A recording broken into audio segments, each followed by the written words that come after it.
podcast Hospital da Luz, onde os nossos especialistas falam do que sabem. Anorexia, bulimia.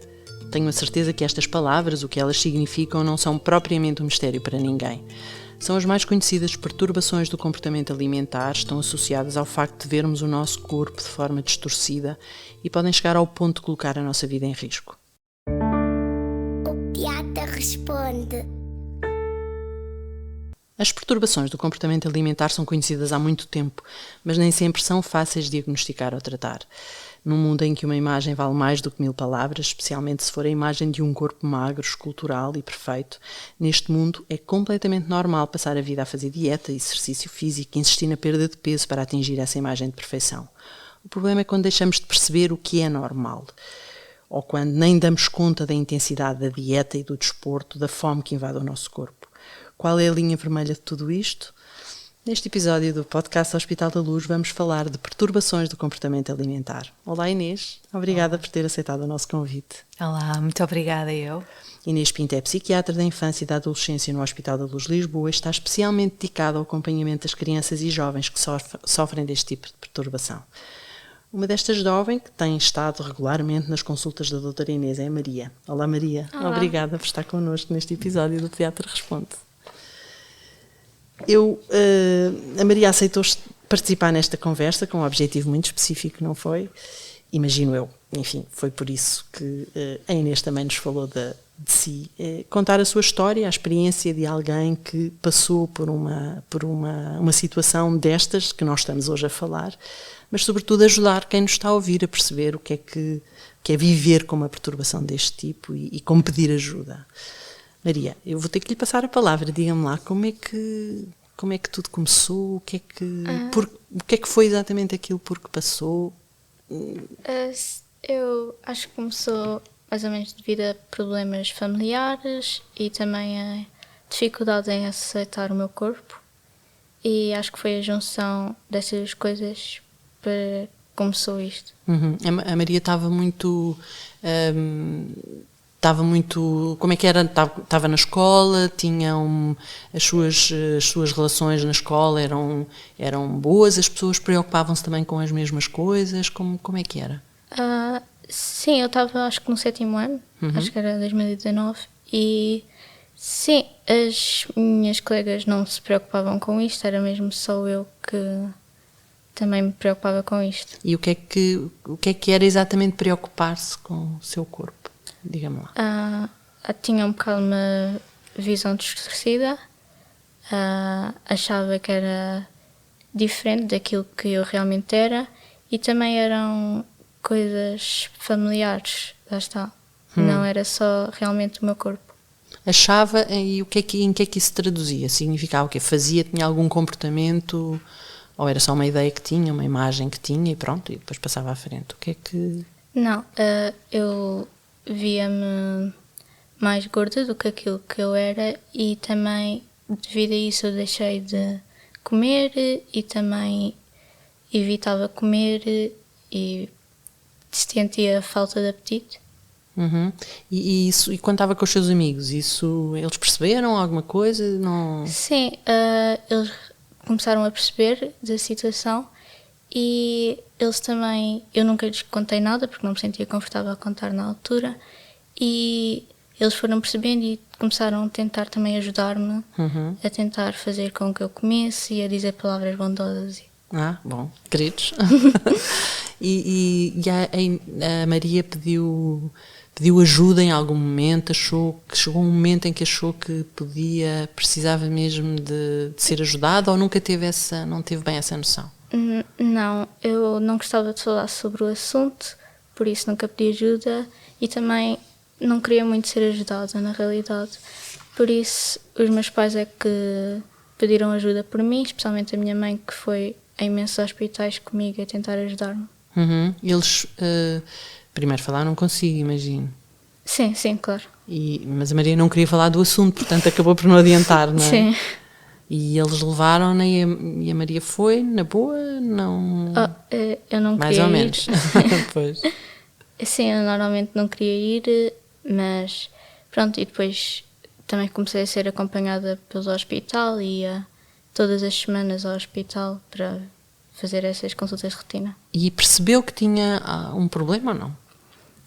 Eu descobri muito mais tarde na realidade, porque depois eu primeiro fiquei internada uma semana no hospital, mas nesse internamento eu também não percebi, então eu continuei a ter os mesmos comportamentos e pouco depois voltei a uma consulta e depois a doutora disse para eu ir para a Estefânia, que é um hospital de crianças, e depois eu também fiquei internada 2 semanas num internamento normal, só que nesse internamento eu também não percebi. Então, depois eu fui para um internamento pedopsiquiátrico, onde fiquei 2 ou 3 meses, não me lembro, e fiquei lá, e quando saí desse internamento é que percebi. É que teve consciência. Antes disso tudo acontecer, a Maria tinha medo de alguma coisa? Ou seja, tinha esse comportamento de não querer ter a imagem, não querer comer, ter a imagem do seu corpo distorcida, mas havia algum medo de alguma coisa? Tive alguma vez consciência de se eu não comer vai-me acontecer alguma coisa? Ou não? Não, acho que não. Acho que o meu maior medo na altura era mesmo engordar. Muito bem. E então foi fazendo tratamento e teve internada várias vezes. Continua a ser acompanhada hoje nas consultas ou não? Não, foi há alguns meses recebi alta. Boa. Então agora já está tudo mais equilibrado e mais ótimo. Muito bem. Inês, eu com certeza vou fazer mais algumas perguntas aqui pelo meio à Maria, a quem agradeço imenso estar aqui a partilhar esta sua experiência connosco. Mas queria começar por aqui. Enfim, a Maria descreveu-nos aqui uma situação. Esta é uma situação que corresponde e que faz parte deste mundo que são as perturbações do comportamento alimentar. É isto? Eu gostava de realçar, acima de tudo, que estas perturbações vão muito mais além de um sintoma de comida. Ok.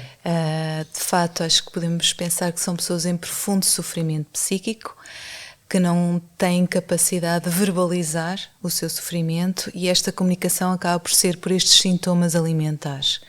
E nós podemos ir ao início, o próprio ato de nos alimentarmos. A alimentação tem um foco essencial ao longo de todo o desenvolvimento, tem uma forte componente afetiva para além da nutricional, e a grande base é a relação. Alimentarmos. Sim, claro. É um ato social. E podemos ver também logo desde o início da vida, na relação precoce mãe-bebé, pelos ciclos de fome, saciedade, não é? Na relação mãe-bebé, em que o bebé tem um estado de desprazer pela fome e que é seguido de um estado de saciedade, de prazer, de satisfação, numa relação que vai muito mais além do alimento. Mas nestas perturbações não é isso que acontece, é o oposto. Vamos pensar que isto é uma forma de comunicação e que tem por base esta relação. E se calhar, se eu avançar aqui um bocadinho, vamos começando a perceber mais por este prisma, porque também nos ajuda bastante a empatizar também, porque é muito difícil a comunicação e a empatia por parte do outro, de compreender alguém que esteja a sofrer uma perturbação deste género, porque também é muito difícil perceber ou entender o porquê, e muitas vezes a sensação é de impotência, de querer ajudar e não conseguir. E de facto, voltando a esta relação que vai além do alimento, vai também pelo olhar, pelo toque, pelo odor, o bebé também percebe que há um outro que me reconhece, que o ouve, que identifica o seu estado, que o ajuda a regular e que lhe dá satisfação. E, portanto, no primeiro ano de vida há de facto uma experimentação alimentar, há uma curiosidade, mas também há a exploração de diferentes texturas, de cores. No final do primeiro ano já começa a não haver tanto interesse, porque há outras coisas na vida. Exatamente, não é? Há outras capacidades. Há todo um mundo para explorar. No segundo ano é a teimosia e a birra em que eu digo não é? Já me começa a dizer, eu digo o que quero e não quero comer. Quem é que eu sou, o que quero e o que não quero. Começo-me a distinguir do outro. Isto é um dos grandes primeiros momentos da separação, individuação, em que na adolescência voltamos a viver isto, mas de uma forma muito mais exacerbada. De facto, na primeira infância, as perturbações de comportamento alimentar, existe a seletividade, a recusa alimentar, que é um caso mais grave, a disfagia funcional, a pica. Depois, na segunda infância, já é mais a seletividade alimentar. É pica? Pica. É ingestão de objetos não alimentares. Ok, certo. Acho que É uma sigla, suponho. é uma sigla, Ok. é uma sigla, mas conhecido bem como pica. Pica, muito Sim. bem. Mas avançando um bocadinho mais, é aqui mais no início da adolescência que surge então uma das perturbações do comportamento alimentar mais prevalentes, que é a anorexia. Seguida no final da adolescência pela bulimia, a ortorexia, que é esta obsessão pela alimentação saudável, e as compulsões alimentares mais evidentes no adulto. Certo. Se pensarmos que 4% da população já sofreu de alguma perturbação de comportamento alimentar, 34% corresponde à anorexia nervosa e a segunda mais prevalente é a bulimia. Contudo, a maioria não cabe em nenhum eixo ou numa categoria diagnóstica específica, por isso é que eu digo que isto de facto é muito complexo, porque de facto também uma perturbação de comportamento alimentar pode evoluir para outra. Falamos assim de um nome mais difícil, que é esta continuidade heterotípica, e pode acontecer ao longo de todo o desenvolvimento. Mas acho que, sendo a adolescência aqui a fase em que também ocorrem estas perturbações mais frequentes, que a anorexia e a bulimia, seria interessante pensarmos um bocadinho que fase é esta, não é? É uma fase de profundas transformações, É verdade. físicas, Certo. cognitivas, psicológicas, sociais, familiares.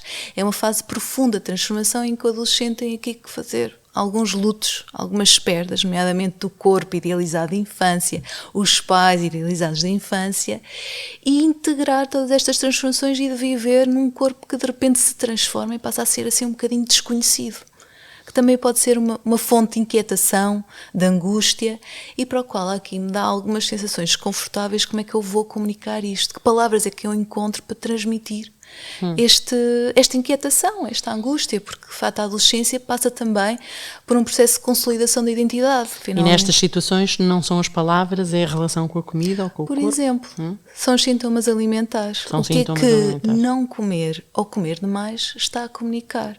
Mesmo na família, o que é que isto está a comunicar? Porque muitas vezes tem aqui uma base comunicacional e a comunicação parte da relação. Claro. Não é? Mas este sentido de identidade, que é muito importante, é um bocadinho responder à grande pergunta: mas afinal, quem sou eu? O que é que eu gosto? E aqui nós, nestas jovens, por exemplo, na anorexia, a identidade passa a ser também a identidade anorética, não é? Pode não haver mais que isto, porque pode também a doença ser uma proteção, proteger-me um bocadinho de responder a estas questões, ou pensar um bocadinho nestes pensamentos desconfortáveis, que podem ser múltiplos, variadíssimos, porque todos nós somos diferentes e há uma enorme variabilidade individual. Além desta aquisição de identidade que me vai dando mais autonomia, há também uma consolidação deste autoconceito, que é a relação também comigo próprio, mas também a relação com o outro, com a minha família, com os pares. Portanto, há aqui também um distanciamento da família e uma aproximação em relação ao grupo de Mas pares. Inês, não há... Tudo certo, isso faz tudo sentido, mas não há vidas perfeitas, não é? Não há percursos de crescimento e desenvolvimento em que tudo isso corre, enfim, eu não quero usar a palavra normalmente, mas corre como nós achamos que é de correr. Portanto, pergunta, eu estou a dizer isto porque tenho uma pergunta. O que é que nos pode fazer, o que é que nos pode provocar um clique, por exemplo, e transformar essa nossa relação com o corpo, com o outro, enfim, esse clique ser o sinal de alguma coisa, que alguma coisa não está bem. Isto por um lado, na perspectiva de quem pode estar em sofrimento, lá está, por qualquer razão. E do outro lado, quem está a conviver com isso, não é? Como é que nós percebemos que se passa qualquer coisa? Seria importante... Só quando as pessoas, no caso da anorexia, só quando os jovens atingem sinais físicos tão evidentes que às vezes já estão em perigo de vida, não é? Mais uma vez... Isto é perguntas para, não é, para ganhar a lotaria, eu sei, para ganhar o Euromilhões, mas vamos lá tentar. Voltando aqui à primavera da vida, à adolescência, Isso. não é? Tumultuosa, com uma série de tarefas para resolver. e que são estas tarefas de sentir identidade, que nós continuamos nesta procura até de uma forma grupo, contínua, etc. mas de facto a dificuldade na resolução destas tarefas faz então e pode dar alguns desvios, e a manifestação deste mal-estar pode ter como principal palco o corpo. Okay. E aí, além destes comportamentos pelo alimento, podemos também, por exemplo, ver os comportamentos autolesivos, não é? Isto são manifestações de mal-estar. E estas manifestações de mal-estar podem se traduzir então em psicopatologia, como a anorexia. E, portanto, uma restrição alimentar grave, uma perda de peso acentuada. Agora está na moda ser vegetariano ou ser vegano. Estas coisas podem disfarçar. Podem disfarçar modas, ou podem ser utilizadas como solução de tratamento. Porque pode boa. ser uma forma Certo. de, e aí vamos ao outro foco, não é? Mas de intervenção, que é, isto é uma procura também da jovem de marcar a sua posição. Okay. O que nós queremos aqui com a jovem é, sim, mas tudo isto pode ser feito em saúde. Nós podemos ser magros com saúde e podemos ter uma alimentação diferente da minha família desde que eu saiba como tomar conta de mim e como me alimentar de uma forma saudável. E muitas destas jovens transformam-se em vegetarianos. A ideia é também transformar isto com muita criatividade. Exatamente. Mas com o sentido de que a jovem começa a descobrir quem sou eu para além desta doença. E com gostos diferentes, com posições diferentes, com código de valores e moral diferente. Inês, diga uma coisa. É preciso chegar ao ponto de ser internado? Por vezes sim, infelizmente. O que é mais frequente? Tratamento de primeira linha é sempre o tratamento em ambulatório. Porque permite à jovem ter todos os seus contextos de vida, integrar, porque isto, lá está, quando falamos de perfeição, não é? De facto, estas jovens, uma da grande chave desta doença, e eu estou-me aqui a focar mais na anorexia, porque existem outras, mas na anorexia, a grande chave desta doença, que pode ser também uma metáfora para a vida, é o controle, a necessidade de controle. Controlar, sim. E um ideal de perfeição. Sabemos lá o que seja. Por exemplo, a Maria, quando foi internada a primeira vez, foi porque estava muito, muito magra, porque precisava de recuperar fisicamente, foi por isso? Sim, acho que sim. Também, acho que também a minha tensão estava muito baixa, então eu tive de ser internada e lá também tinha de estar em constante repouso. Ok, pronto. Ao nível da intervenção, de primeira linha é mesmo o de ambulatório, na consulta, porque sim, trata-se de uma equipa multidisciplinar integrada, uma equipa em que implica um pedopsiquiatra, um psicólogo, uma nutricionista, uma enfermeira, uma pediatra, e que, de facto, quanto mais cedo, melhor. Okay. Em que tanto o jovem, a criança, como a família fazem parte da intervenção, mas sem dúvida a parte orgânica, ou seja, haver uma recuperação ponderal adequada e repor uma alimentação adequada, são importantíssimos também para podermos pensar. Pois, claro. Pronto. E o internamento só se coloca quando até esta componente está em causa. Não é? Okay. Porque de primeira linha, sem dúvida, conseguimos fazer tudo isto em ambulatório. Não é? Para permitirmos também que todas as esferas da vida a jovem possa também ir integrando e aceitando, e é neste equilíbrio de descobrir quem sou eu para além da doença que me permite também a minha recuperação, permitindo também à família empatizar e colocá-la como solução também do problema, porque isto implica transformações, nomeadamente familiares. Sim, sim. Claro, eu dei aqui o demos um salto, mas eu ainda queria voltar um bocadinho atrás, que é estes sinais de alerta, o que é que... Portanto, eu falei aqui destes primeiros sinais, não é? Porque eu vou querer saber com a Maria também que conselho é que ela quer dar a quem nos está a ouvir, enfim, a jovens da sua idade, mais velhos, mais novos, que conselho é que pode dar para eles estarem atentos e perceberem que há ali qualquer coisa que não está bem. Mas já volto acima. O que é que... Estes sinais. O que é que são estes sinais? Sinais, falámos aqui desta perda de peso, falámos desta restrição alimentar, falámos desta necessidade de controle, um medo enorme, e isto é o que domina a vida destes jovens, um medo enorme de aumentar de peso, e a própria Maria também já o disse, uma percepção corporal distorcida, portanto há sempre um conceito de que eu estou gorda, algo de mim que não está bem, apesar de todos os outros dizerem que não. Mas a Maria também me disse que não gostava de falar do assunto. Há um evitar falar este assunto, há também um esconder deste assunto, porque muitas vezes não há palavras, a maioria das vezes é que não há palavras e eu não consigo confiar que o outro me possa ajudar.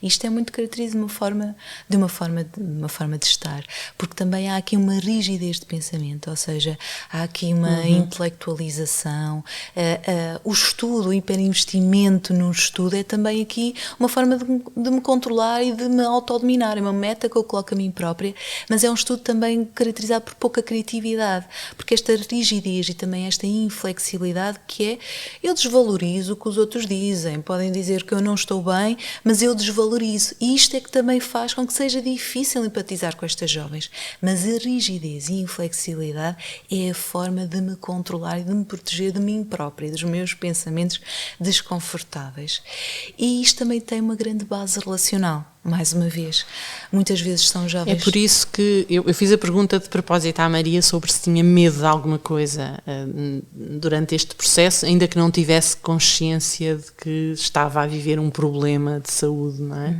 é? Portanto, a projeção essa rigidez e, no fundo, essa racionalização de tudo o que se faz na vida também faz com que, na verdade, não se sinta medo de nada, não é? A não ser de fazer aquilo que é prejudicial para o nosso corpo, não é?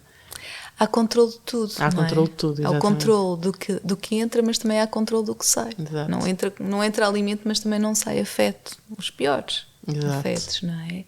Isto tem uma base relacional, ou seja, há a noção de uma grande dependência dos meus cuidadores, muitas vezes ou não, já estamos longe de culpabilizar as famílias fazem parte da solução, muitas vezes há pouco espaço individual de expressarmos a nossa opinião, por variedíssimos fatores, e portanto isto também é uma forma de autossuficiência, uma forma de marcarmos, e portanto a minha identidade passa a ser mais uma vez uma identidade anorética. Mas seria interessante também pensarmos na bulimia, não é? Que também é uma das causas, e que essa aí já alterna entre o vazio e o excesso. A bulimia, compulsões alimentares seguidas de comportamentos compensatórios, como o jejum, exercício físico, abuso de diuréticos e laxantes, a indução de vómito, não é?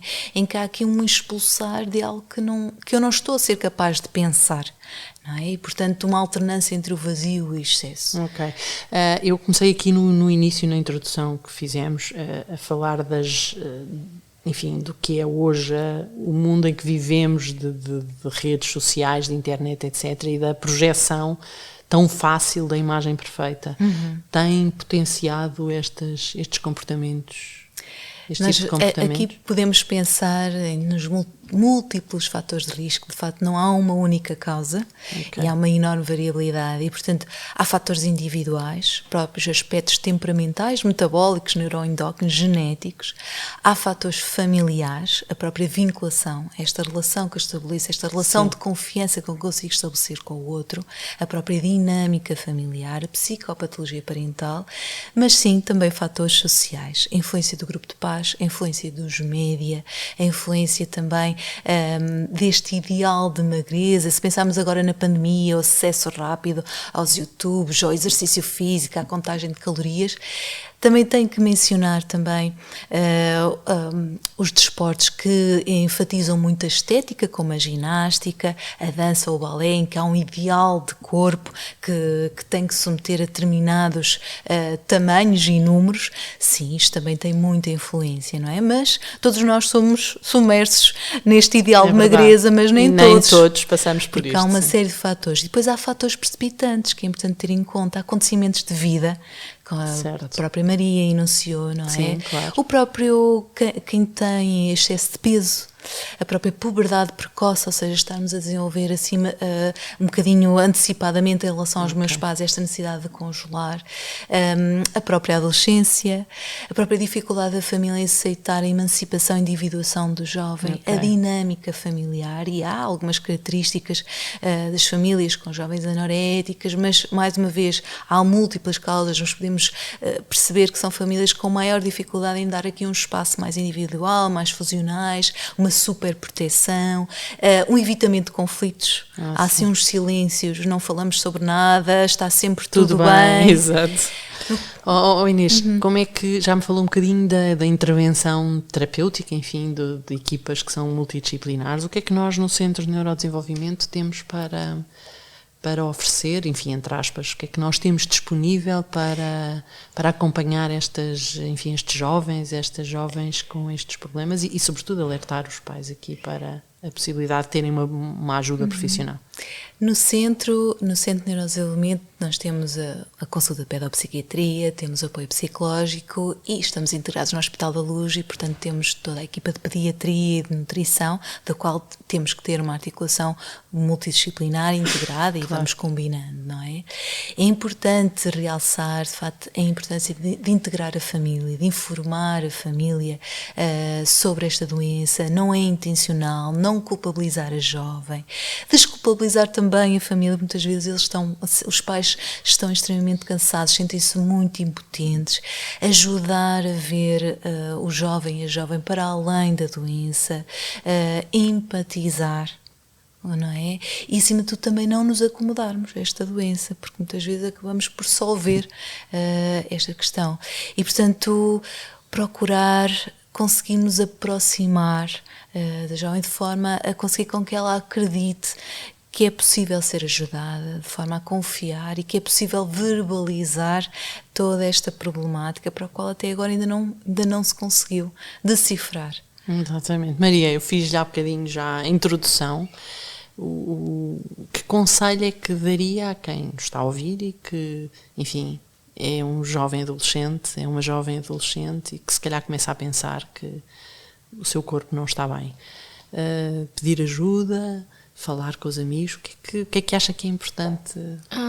Eu acho que cada caso é um caso e por mais que tenha passado pela mesma coisa nunca vai ser o mesmo tratamento e assim, mas eu acho que o mais importante é aceitar aquilo que se sente, porque isto pode acontecer a qualquer pessoa e a partir do momento em que nós aceitamos e não temos vergonha daquilo que sentimos é muito mais fácil de falar com um especialista no assunto e acho que é melhor falar com um especialista do que com os amigos.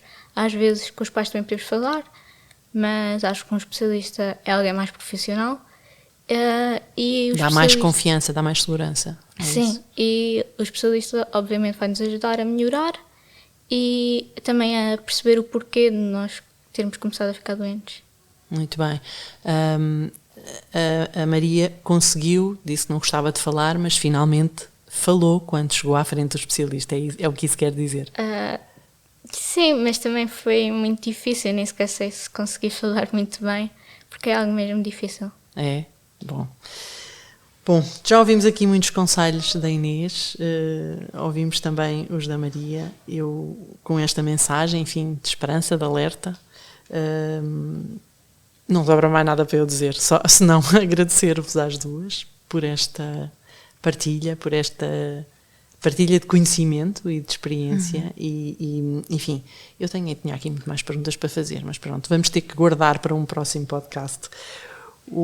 E portanto quero-vos agradecer imenso terem estado aqui connosco e enfim, assim que nos está a ouvir, nós prometemos voltar em breve. Siga-nos, subscreva os nossos podcasts, o podcast do Hospital da Luz, nesta e noutras rubricas. Mais uma vez agradeço a vossa presença.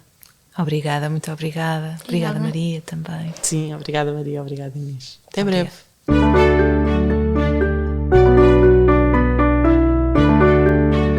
Podcast Hospital da Luz, onde os nossos especialistas falam do que sabem.